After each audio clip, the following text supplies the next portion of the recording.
I noticed then that around his neck, on a fine grey cord, there hung a silver flute. He walked right up to the mayor and stood before him, his face bathed in the light from the window, his silver flute flashing like lightning in the sun. He glanced down at me, then, noticing my penny whistle, he smiled at me. A gentle, kindly smile it was, as from a fellow musician, one friend to another. But the smile was quickly gone, and he was suddenly serious again, his brow darkening as he turned his gaze on the councillors all around him. The mayor was on his feet by now, his voice loud with indignation. "How dare you come marching in here as if you own the place," he roared. "Who do you think you are?" "Good morning to you too, Mr. Mayor," the stranger replied. He was very polite and softly spoken. He barely spoke above a whisper, but we heard every word. "I am known, wherever I go, as the Pied Piper. I am a righter of wrongs. It is what I do. That is why I am here. I heard that you have rather too many rats in Hamelin town, and that you would very much like to be rid of them as soon as possible. From what I saw as I came through the town this morning, you do have a problem. A big problem.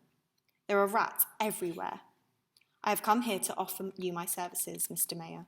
I can get rid of your rats, if you would like me to." "And how precisely do you plan to do that?" scoffed the mayor. "That is my business," replied the Pied Piper, calmly, quietly. "Believe me, if I say I can do something, then I can. I'm a man of my word. Be sure you remember that, Mr. Mayor." "You silly-looking man, what makes you think you can get rid of the rats when nothing and no one else has? I suppose, looking as ridiculous and outlandish as you do, that you expect them just to roll over and die laughing. Is that it?" The mayor was so pleased with his own joke that he began to roar with laughter at the Pied Piper, and all his councillors joined in. For some moments the Pied Piper said nothing. He waited until the town hall was silent before he spoke again. "I came to rid your town of rats, which I can do very easily. I came to help you, and all you do is mock me. Is that any way to treat a stranger? I will not stay where I am not welcome. If you want to go on living with the rats, if you want them to overrun the town and drive you out, that's up to you. Good day." And with that he turned on his heels and began to walk away. All right, cried the mayor. He was clearly having second thoughts by now. After all, this man could be Hamelin's only chance, its last chance of getting rid of the rats. "Don't be so hasty. Just tell us how you will do it." "I have my ways," the Pied Piper told him. "When I have finished, and I will finish inside an hour, the rats will be gone. That is all you need to know. But once the rats are gone, I will need some small payment for doing it, of course. By the look of you, I think you can afford it." "You want money?" said the mayor. "No problem. We have plenty of money. Here's the deal. If you can rid us of these cursed rats, of every last one of them, I will give you all the gold coins you can carry." "How's this? Would that be enough?" "No," replied the Pied Piper. "It would not be enough. It would be far too much. 1 gold coin is all the payment I ask. No more, no less." "I offer you a fortune and you say 1 gold coin is enough?" The mayor simply couldn't believe it. "What's the matter with you? Surely you want more than that." "No, Mr. Mayor," replied the Pied Piper. "I am not a greedy man. Enough is always as good as a feast. When one man becomes rich, 10 others become poor. Looking around this town, I think you should know that by now. 1 gold coin is my price. Let's shake on it, shall we? Then I know for sure that I have your word on it." I saw the look on the mayor's face. He could not believe his luck. "Very well then, stranger," he told the Pied Piper. "I shall pay you 1 gold coin. It's a deal. It's a promise." "I shall be back in a little while then," the Pied Piper said, "when the job is done. Good day, Mr. Mayor." Then quite suddenly I found he was speaking to me. "That's a nice-looking whistle you've got," he said. "Can you play it?" I couldn't speak. All I could do was nod, and with a smile he turned away and strode out of the council chamber. I followed him as closely as I could. We all did. No one wanted to miss this. We were almost trampled in the crush as we made our way down the steps and out into the square. We found the Pied Piper standing there, a huge crowd gathered around him, waiting in breathless expectation, wondering what was going to happen. Even the rats were no longer skittering about the streets, squeaking and squealing. They couldn't take their eyes off this stranger of strangers, as slowly he lifted his silver flute to his lips and began to play. Music was never sweeter, never more serene. It was soft as the Pied Piper's voice, and yet somehow it filled the streets of Hamelin town, floating its way into every alleyway, every garden. Whoever heard this music had to stop what they were doing. No one spoke. Everyone simply listened, entranced and amazed at the beauty of his music. As for me, I was longing to get a closer look at the Pied Piper. I wanted to see how he played his flute, to discover how he could possibly produce such a rich and glorious sound. I mean, his flute may have been silver, but as far as I could see it, wasn't much bigger than my penny whistle. How was he doing it? That was when I felt my body stiffen. I found myself frozen where I stood, unable to move a muscle. I could see that everyone else around me was the same. Nothing and no one moved in Hamelin town, except the rats and the Pied Piper himself. Then as he was piping, he began to dance, dancing and piping. He made his way out of the market square and into the narrow streets of the town. I saw then that the rats were following him, only one or two at first, then in dozens, and then in hundreds and thousands. Out of every nook and cranny they came, out of every house and home, down from the attics and the walls and the trees, up from the cellars and the sewers. Soon the streets had turned into the rivers of rats, all running helter-skelter after the Pied Piper. In their mad rush to follow him, they skittered over our feet, clambering over one another, biting and clawing each other. Anything, it seemed, to get nearer to the Pied Piper and his music. Ahead of them, in the distance, I could see the Pied Piper still dancing, still piping, as he made his way down the street towards the river Weser, to where it ran in its deepest and widest and fastest. When he got to the bank, he stepped into a boat and drifted out into the river, playing his flute all the while. The rats followed where the music led. In their thousands, they rushed headlong, pouring down over the riverbank and plunging into the river. Old rats, young rats, mother rats, father rats, until every last one of them drowned.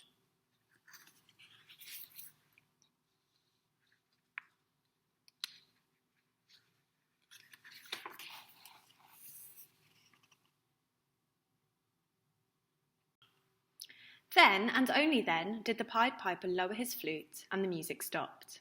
It was all over so fast. Suddenly, my body came to life again. I could move, and so could everyone else. The whole town woke up around me. There wasn't a rat to be seen anywhere, not a single one. As the Pied Piper came back up through the town, we lined the streets cheering and laughing, and waving. We flung our hats into the air, rose petals fluttered down from the windows, church bells rang out over the rooftops. The whole of Hamelin town rejoiced. The Pied Piper soon found himself hoisted up on the shoulders of the townspeople and borne in triumph into the market square, where the mayor and his councillors were waiting for him on the steps of the town hall.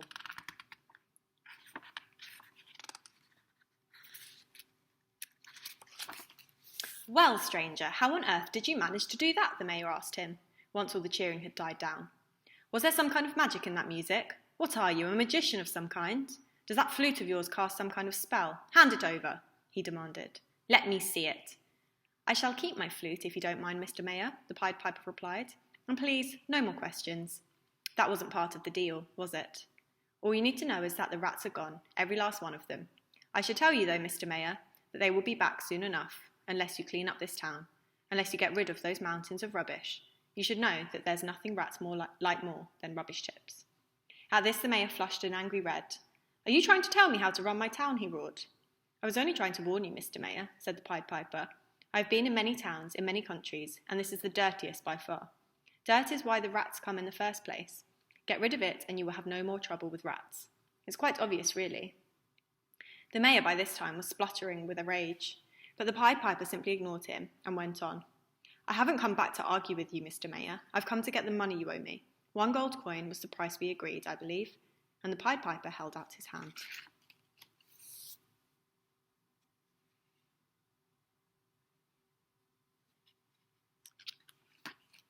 The mayor looked up at him, his face twisted with scorn and fury. "How dare you speak to me like that?" he spluttered. "Did you really imagine that I would pay you anything? You're no more than a wretched rat-catcher in fancy dress who can whistle a good tune. You are a nobody, you hear me? You can whistle for your money, rat-catcher, for I will pay you not a penny. What can you do? Can you bring the rats back? I don't think so. What's done is done, and you cannot undo it. Now be off with you." The Pied Piper stood there looking hard at the mayor. He said nothing. The whole town was wondering what would happen next. I think we all knew this couldn't be the end of it. The Pied Piper wasn't going to leave it there. I was right beside him when at long last he spoke up. "Mr. Mayor, I need you to be very sure of this. Do I understand that you do not intend to keep your side of the bargain we made? That you are breaking your promise and will not pay the money you owe me? Is that correct?" "That's right, rat-catcher," the mayor replied, haughtily. But here's a promise I will keep. If you are not out of my sight by the time I walk back up to the town hall doors, I promise I shall set my dogs on you." With that he turned and began to climb back up the steps, the councillors following at his heels. "I shall give you this last chance to pay me my 1 gold coin, Mr. Mayor," the Pied Piper declared. "If you do not, I promise you I will bring more grief to this town than you can possibly imagine. And believe me, unlike you, I'm a man who always keeps his promise." The mayor rounded on him. "You will give me, the mayor of Hamelin Town, a chance? You dare to threaten me? You miserable rat-catcher. I'll show you who rules in this town." He turned to his guards. "Unleash the dogs," he cried. "Let them tear him to pieces." At that very moment, the Pied Piper put his flute to his lips again and began to play. The dogs, already bounding down the steps towards him, were at once frozen in mid-stride. And now I saw that the mayor and his councillors, and all the townspeople too, had suddenly turned rigid where they stood. They couldn't move. It was just as it had been before, except for one thing. I could still move. I could move my fingers, my hands, my arms. I expected to find myself paralysed like the others by the Pied Piper's magical music, but I wasn't. When I looked around me, I saw that all the children, poor and rich alike, from tiny tots to teenagers, were all beginning to follow the Pied Piper, dancing and skipping along, and I found myself hobbling along after them. The music seemed to seep into my body, and I simply had to follow. I couldn't stop myself. I didn't even want to try. I wanted to go where the music took me, where the Pied Piper led me. I found Emma was walking beside me. "Isn't it wonderful?" she said. And it truly was. It was as if he was leading us all by the hand, every one of us, and we knew that wherever we were going, wherever he was taking us, would be beautiful as his music. As we followed the Pied Piper out of the market square, I looked back and saw that the mayor and his councillors, all the mothers and fathers, grandmothers and grandfathers, standing there helplessly as statues, quite unable to move. They could only look on. They could only look on in horror, as all the children, every single child in Hamelin Town, followed the Pied Piper down the street towards the river. I knew I wasn't going to be able to keep up with the others. Emma kept coming back for me to see if I needed help, but I told her I was doing fine, that I'd just follow the music, keep going and catch up with her later. I never liked anyone fussing over me, not even her.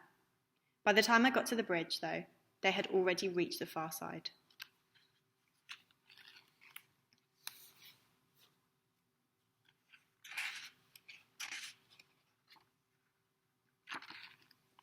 The Pied Piper was a long, long way ahead of me now, leading the way up into the hills beyond, the cavalcade of children skipping and dancing after him. And they were singing too. How I longed to be able to catch up, to be with them all. As hard as I tried, I couldn't make my one good leg and my crutch go any faster, but I kept going and the music drew me steadily on. Where the Pied Piper went, I followed. I hobbled past the rubbish tips on my own, over the bridge and through the shanty town where I had grown up. Ever onwards, ever upwards, along the rushing river, through farmland and forests. The Pied Piper and the children were so far ahead of me now that I could only catch occasional glimpses of them. But somehow I could still hear the sound of his flute, as loud as ever in my ears, and I knew that all I had to do was follow it.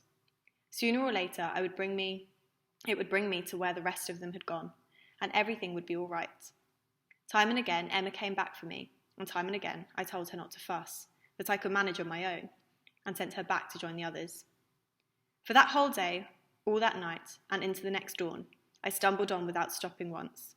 How many miles I do not know. The valleys and hills, even the clouds above, seemed to ring with the Pied Piper's music. So weary that I thought my heart would burst.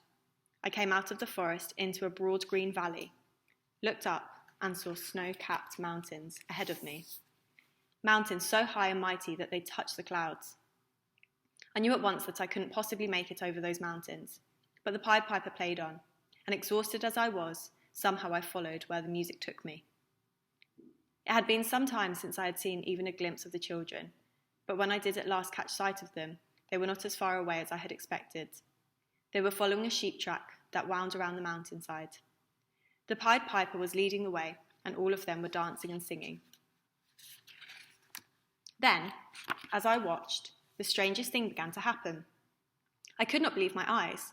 The mountainside itself seemed to be opening, just a crack at first, but then, with a great grinding and groaning, the crack became wider and wider, until there was a gaping black cave in the rock face. As I looked on astonished and aghast, the children, in their ones and twos, vanished into the mountain, until only the Pied Piper was left. I'm coming, I cried out. Wait for me, please wait for me. Don't leave me behind. I waved at him frantically, calling out at the top of my voice. He must have heard me or seen, because he waved back, beckoning me towards him. I staggered on as fast as I could go, but the track was tortuous and steep, my feet horribly sore and my whole being heavy with tiredness. It took me a long while to catch up.